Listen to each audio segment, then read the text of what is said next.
A disputa pela presidência da Câmara ganhou mais um concorrente. O deputado Baleia Rossi, do MDB de São Paulo, será candidato do bloco liderado por Rodrigo Maia. E sobre essas expectativas em relação à disputa, a gente conversa agora com o deputado federal Marcelo Ramos, do PL do Amazonas, que será candidato a vice na chapa de Arthur Lira, do Progressista. Tudo bem, deputado? Bem-vindo aqui à Jovem Pan. Tudo bem, bom dia.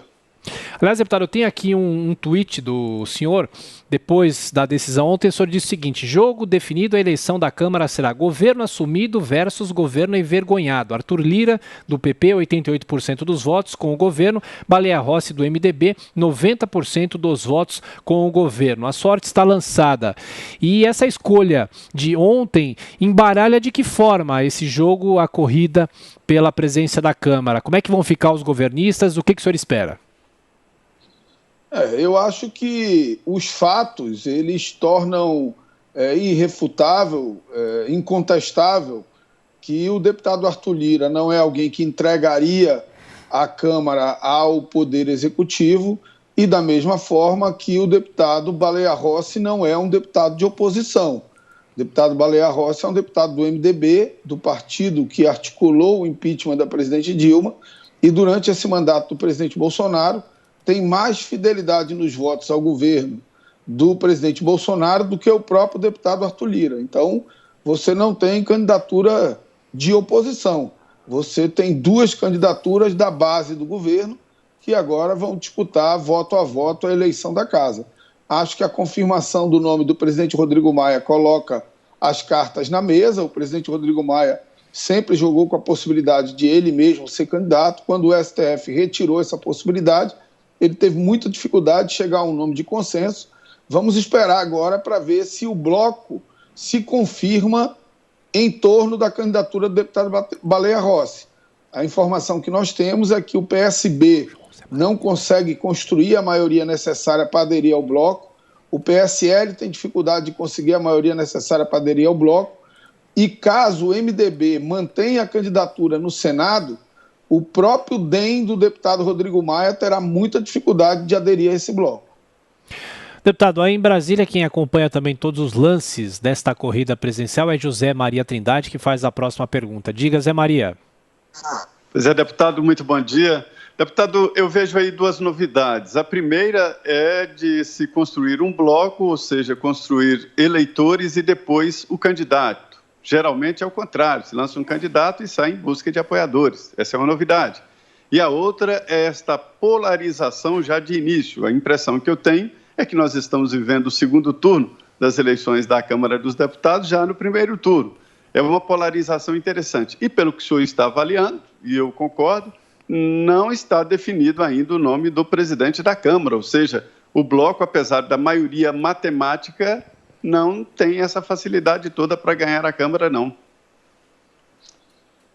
Primeiro, não temos como negar que foi um movimento muito hábil do presidente Rodrigo Maia, primeiro constituir o bloco para depois anunciar o nome. Se ele tivesse anunciado o nome na largada, ele não teria constituído, pelo menos politicamente, aquele bloco.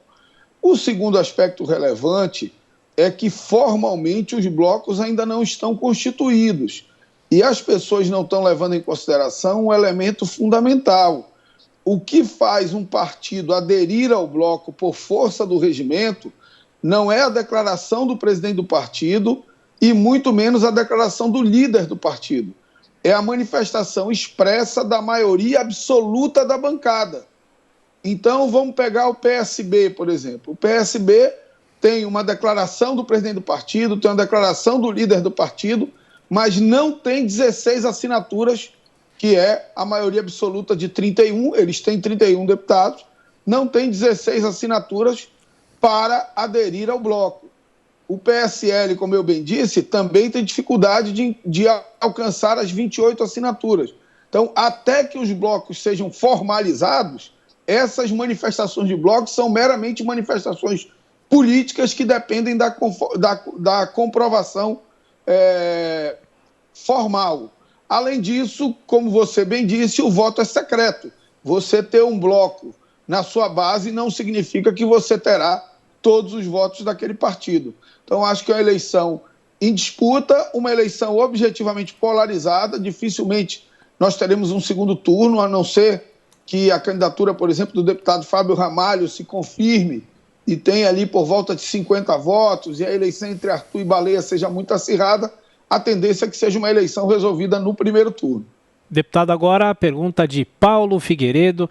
Oi, Paulo. Bom dia, deputado. Feliz Natal.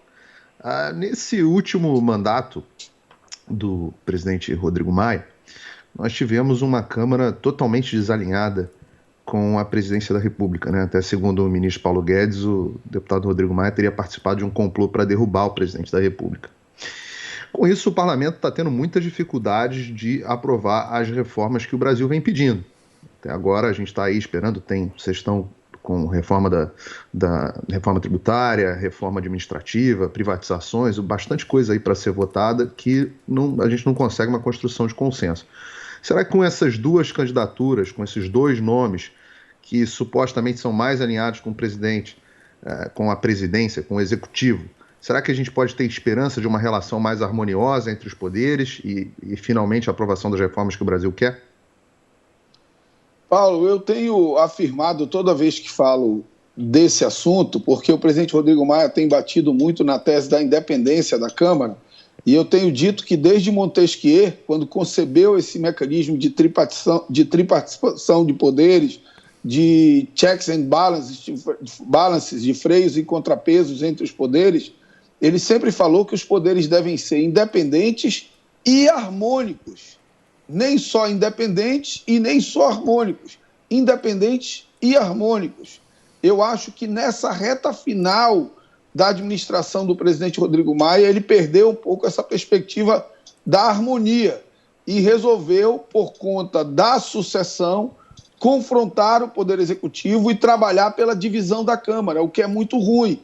O presidente da Câmara tem que ser um construtor de convergência e não um aprofundador de divergências, que é o que o presidente Rodrigo Maia tem feito nessa reta final.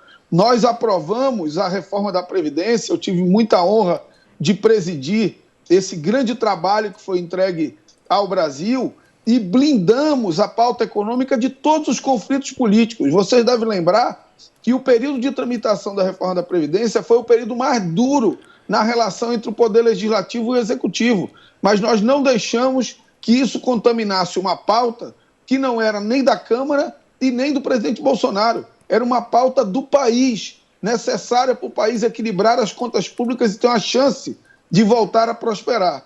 Infelizmente, ato contínuo, e aí justiça precisa ser feita, eu procuro ser justo, né? Houve erros de lado a lado. Acho que o presidente Bolsonaro, vez por outra, dá declarações ruins em relação ao parlamento, que desgasta essa harmonia necessária entre os poderes. Também acho que demorou em relação a algumas reformas. A própria reforma tributária, o Poder Executivo nunca encaminhou. A reforma que tramita é uma reforma apresentada, inclusive, pelo deputado Baleia Rossi, por determinação do presidente Rodrigo Maia, que é a PEC 45, que tem profundas restrições dentro da casa, tanto regionais como setoriais, e a reforma administrativa demorou demais a ser enviada. Então nós temos aí erros de lado a lado. Mas eu concordo com você que nessa reta final o presidente Rodrigo Maia esqueceu da segunda etapa da relação entre os poderes, independentes, mas harmônicos, e trabalhou para aprofundar divergências na casa. Lívia? Deputado, Arthur Lira tem conduzido as suas tratativas com a abordagem de que buscará romper uma panelinha que teria se instalado na Câmara sob a gestão de Rodrigo Maia. O que o Arthur Lira está prometendo aos deputados? Quais são os projetos apresentados para ele se eleger presidente da Câmara? Olha, o que o deputado Arthur Lira tem dito é que você precisa resgatar os espaços democráticos intra-Câmara. Os espaços democráticos dentro da Câmara precisam ser revalorizados.